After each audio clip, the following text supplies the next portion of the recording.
First, we will install the deadbolt, ensuring the screw hole is positioned at the bottom. The deadbolt is adjustable from 2 3/4 to 2 3/8. To adjust, hold the deadbolt faceplate firmly in place. With your other hand, rotate the latch body 180 degrees until it stops. Once positioned, secure it in place with the provided screws.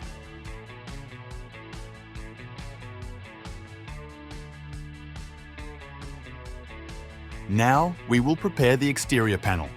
Attach the bushings to the 2 bolts next to the tailpiece, ensuring they are of equal length.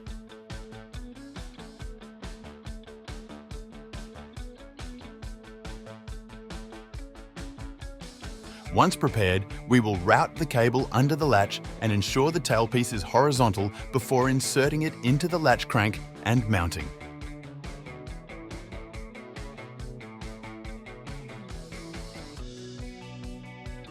Now, we will attach the interior mounting plate. Make sure the waterproof rubber is properly fitted onto the metal plate. Now, position the mounting plate, routing the cable through its designated path.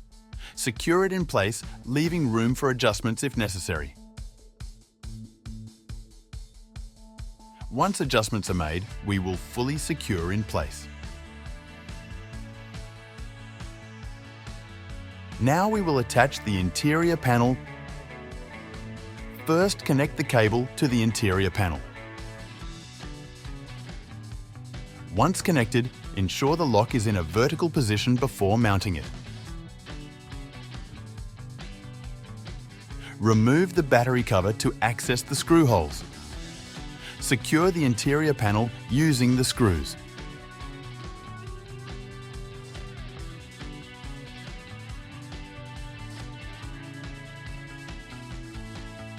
Now we will insert the batteries